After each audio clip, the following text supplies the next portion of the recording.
बस भाई बस, गाड़ी रोक दो, मेरे साले का घर आ गया। अरे दीदी, जीजाजी, आप लोग आ गए। कैसे हैं जीजाजी? अरे वो सब बाद में, पहले टैक्सी वाले के पैसे चुकता कर, इसे बहुत जल्दी है। हाँ हाँ जीजाजी, मैं अभी पैसे दे देता हूँ।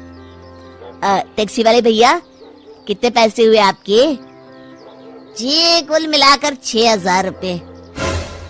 अरे मर गया रे, 6,000? भाई टैक्सी का किराया मांग रहे हो या हवाई जहाज का? अरे जीजाजी, ये क्या है? टैक्सी वाला 6,000 रुपए मांग रहा है। अब क्या बताऊं साले साहब, ट्रेन में सफर करने में आजकल मजा नहीं आता, इसलिए मैं टैक्सी बुक करके ही आ गया। अरे भाग्यवान, तुम बच्चों के साथ सामान लेकर अंदर चलो। क्या भाई, ये तो बहुत ज्यादा है, कुछ कम नहीं हो सकता क्या? ये सब तो आपके जीजाजी को टैक्सी बुक करने से पहले सोचना चाहिए था। एक शहर से दूसरे शहर टैक्सी लेकर जाओगे तो इतने तो पैसे लगेंगे ना। मेरे पास समय नहीं है, जल्दी मेरे पैसे दो। ठीक है, देता हूँ। मनोज मजबूर होकर टैक्सी वाले को पैसे दे देता है। फिर शाम को जब सब लोग खाना खा के उठते हैं, जीजाजी, ये आपका कमरा है। ओह, ये कमरा कुछ ठीक नहीं है। वो कमरा किसका है? वो मेरा कमरा है। हाँ, वो कमरा ठीक है। चलो बच्चों, हम वहाँ सोएंगे। अगली सुबह, अरे मालती, मेरी कार कहाँ चली गई? आपकी कार सुबह सुबह जीजाजी बाहर घूमने के लिए लेकर चले गए।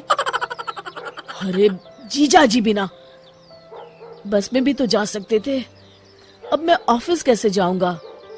तभी वहाँ मनोज की दीदी रेणुका आ जाती है। अच्छा, तो अब तू अपने जीजाजी को बस में भेजेगा? अरे तू खुद बस में क्यों नहीं चला जाता? अरे लेकिन दीदी। देख मनोज, अगर तू इस तरह की छोटी छोटी बातों पर मुंह फुलाएगा ना, तो हम आज यहाँ से चले जाएंगे। हाँ। अरे दीदी, आप तो बुरा मान गई, मैं तो मजाक कर रहा था। मनोज मन मार कर बस में बैठकर ऑफिस चला जाता है। फिर रोज किसी न किसी बहाने मनोज के जीजाजी उसकी कार लेकर चले जाते थे। उधर दूसरी तरफ रेणुका और उसके बच्चे पूरा दिन मालती से खाने के लिए तरह तरह की चीजें बनवाते थे। अरे मालती, मेरा दोस्त बिल्लू आया है, आज इसके लिए बढ़िया बढ़िया खाना बनाना। जी जीजाजी। कुछ दिनों के बाद, हाय रे मेरे कंधे, मर गया रे, रोज रोज बस में लटक के ऑफिस जाना अब मेरे बस की बात नहीं है। दर्द के मारे मेरा पूरा शरीर टूट रहा है।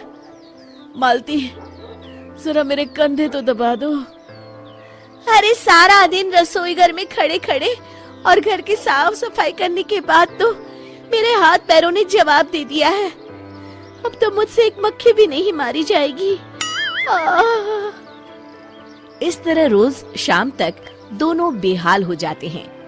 फिर एक दिन, अरे भाई मनोज, मेरी दुकान पर तुम्हारे जीजाजी के पूरे 10,000 रुपए की उधारी हो गई है। भाई मैंने तो तुम्हारा मुंह देखकर उन्हें उधार दिया था, अब मेरे पैसे दे दो, मुझे बहुत जरूरी काम है। क्या? अरे मर गया रे, 10,000 की उधारी। फिर मनोज मन मारकर अपने जीजाजी की उधारी चुकता करता है।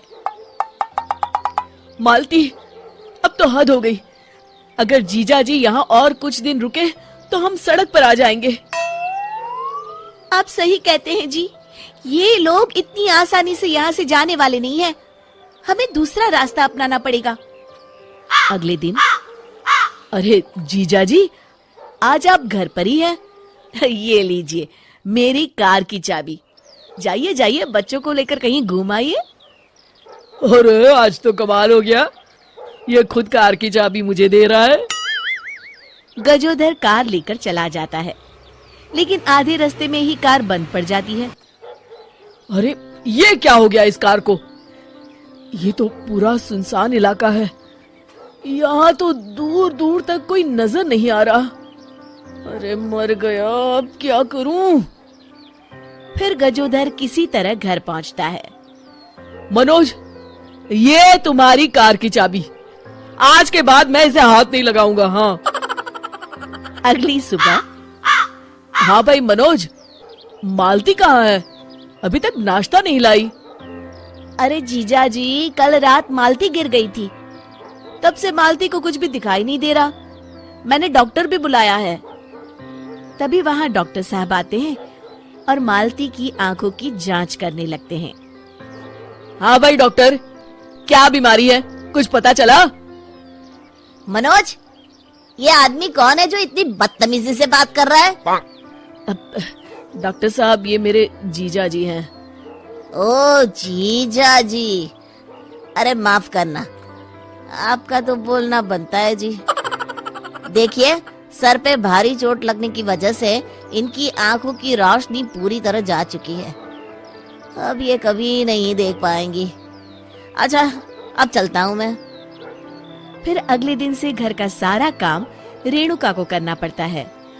उधर मनोज की कार खराब होने की वजह से जीजाजी भी कहीं घूमने नहीं जा पाते। दूसरी तरफ मनोज घर की बिजली भी कटवा देता है। क्यों भाई मनोज, हमारे घर की बिजली को क्या हुआ? दूसरों के घरों में तो बत्तियां जल रही हैं। जीजाजी, वो मैंने कई महीनों से बिजली का बिल नहीं भरा है ना। अरे तो जाकर पहले बिजली का बिल भरो। अरे जीजाजी, हजारों रुपए भरने पड़ेंगे। मेरे पास अभी इतने पैसे हैं नहीं। अब तो इसी तरह गुजारा करना पड़ेगा जी। इस तरह गजोधर और रेणुका का उस घर में जीना मुश्किल हो जाता है। हाय मेरी कमर, इतने लोगों का खाना बना बनाकर मेरी तो हालत खराब हो गई। ये बच्चे सारा दिन बुआ ये बना दो, बुआ वो बना दो कहकर मेरी जान खाते रहते हैं। ऊपर से बिजली भी नहीं है। तुम सही कहती हो, सारी रात गर्मी में मच्छर काटते रहते हैं। ऊपर से मनोज की कार भी खराब है। अब यहाँ रहने में कोई मजा नहीं है। मजा तो अब यहाँ रहना किसी सजा से कम नहीं है। हम कल ही यहाँ से चले जाते हैं। हाँ हाँ, कल ही चलते हैं। अगले दिन मनोज की जीजाजी और दीदी घर छोड़कर चले जाते हैं।